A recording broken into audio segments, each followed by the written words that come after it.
think for any quarterback, that is a guy that has the ability to run. Anytime you can kind of get them settled into the game, both throwing the ball and running the ball, it just helps their confidence build throughout the course of the game. Coach, no sacks allowed against Chubb and that great defensive line. How pleased are you not only with the offensive line, but with CJ in the backs and pass protection? You know, very, very pleased. And I thought early on that Kelly got us out of some situations with his legs as well. And you could tell that they put a lot into it. They prepared and they showed a couple different variations of blitzes and looks, and especially on the interception look where they were showing zero coverage and then they drop out and play cover two. That's something that they hadn't shown, that they kind of held for us. And they also brought a little bit of pressure that kind of confused Taven, and rightfully so, because the way that we were preparing for it, we hadn't seen that look. But then you come back in the second half, they bring the same pressure, and Kelly stands in there and he finds Milan and knows he's hot. He finds Milan for a 29-yard gain. So, you know, to come out of that game with 3 negative yards and no sacks allowed, you know, that's a big kudos for our offensive line. I think that's the confidence that we need going forward now that we're in the championship phase.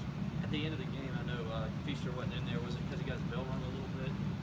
Why he wasn't in there at that time? No, it was more, you know, Travis was a guy that I felt like throughout the course of the game that his momentum was building, and man, he was hitting the holes hard, and he was a couple times just one arm tackle away from breaking a big one. And you know, Travis is a guy that I think we all know is very special, and at any moment he or Taven could go the distance, but just felt like Travis was a guy that had the hot hand. He was playing with a lot of confidence, and so we left him in.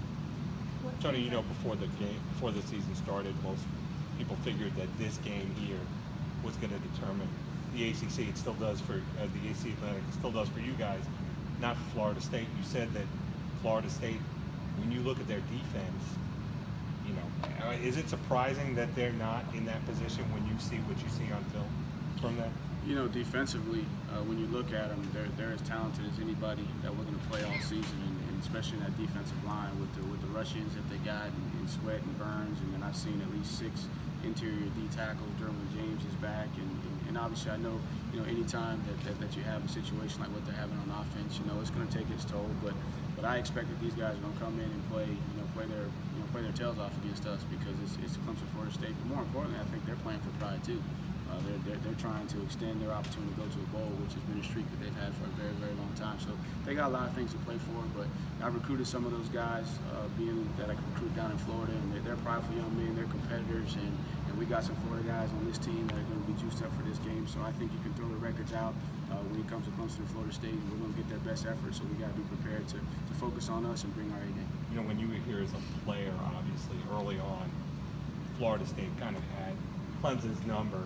That 2003 game really kind of turned things a little bit in your favor. There are still some Florida State wins in there, but how proud are you being part of that team and part of that effort when few people thought you guys were going to have a chance to succeed in that 2003? Well, you know, it's just you have a little bit of confidence knowing that you kind of laid the foundation, but what happened after that, you got to give credit to the coaching staff and the players after that, because they really changed the mindset of the mentality and kind of set us on the course, the direction that we're on right now as a program. But I didn't do much in that game back in 2003. I blocked a lot, but it was fun. It was fun being out there, being a part of that.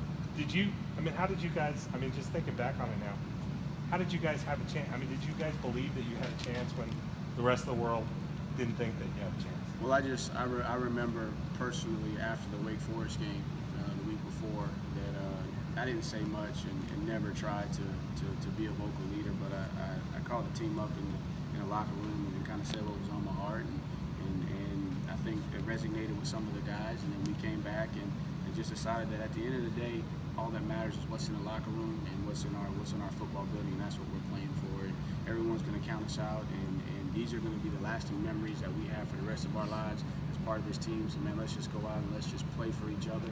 Who cares what the score is? And let's just be confident knowing that when we walk away that we give everything that we had those last couple of games of that season.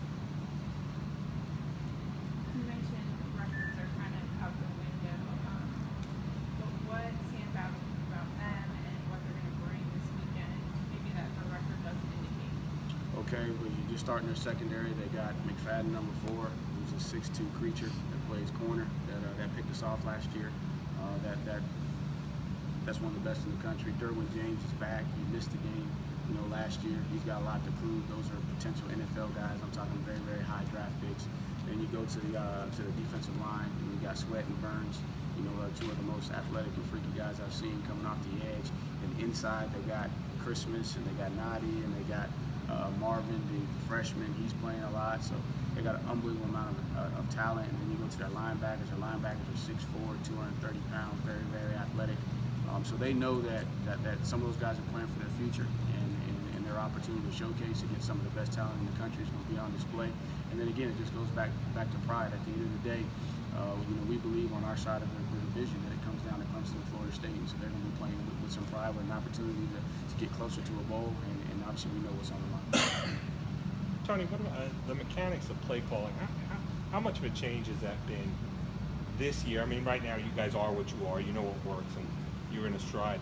But coming into the season, when things looked like they were going one way the last 2 years, and now it's kind of a different way of attacking, do you have to change how you mechanically call games? I think the biggest thing is in game has been a little bit different because people have decided to play us a little bit differently, and we got to get a feel and make more adjustments in game as opposed to in the past when we knew what we had, we knew what everybody was good at, and we could go dictate. And what you've seen the last couple of weeks is just going back to the mentality of being aggressive. I think we feel confident with where the guys are, what they can do, what their strengths and weaknesses are, and then also adding that element of being aggressive. And I think it just boosts their confidence. So even though we may not connect on some of those deep balls, I think that builds confidence in our guys because they know that we're committed to being aggressive, and we're going to give them ultimately an opportunity to make a play.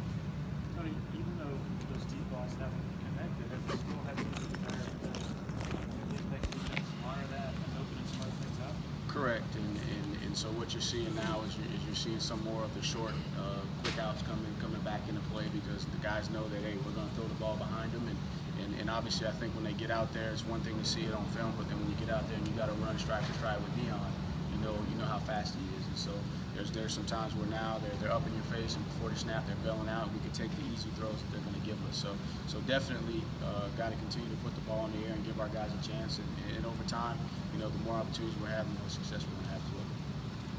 Coach, Kelly had a lot more runs than either Tavian or Travis. Obviously, not all those were design runs, but are you pretty happy with the distribution of the runs? Would you like to get Travis a few more carries? In today's day and age, with the way defenses try to play, you're playing with tempo, you got to have the ability to have run-pass options. And so there's a lot of called runs to the running back, but because of the structure, the ball gets thrown on the perimeter. And again, you have to do that because if not, you're just going to hand the ball off. And so you're going to get them more carries, but then they're going to be going in the loaded boxes. And so the production and the outcome is not going to be there. So anytime you can throw off of the run, keep them honest, and then also have the ability for Kelly to be a part of that, I think that keeps people honest. And so now you can have some more misdirection and some more things that you can do to keep them honest, which gives us the favorable coverage to try and throw the ball down the field, because now they got to make a decision. Is it the running back? Is it the quick passing game? Is it the quarterback? What do we decide to defend? All set.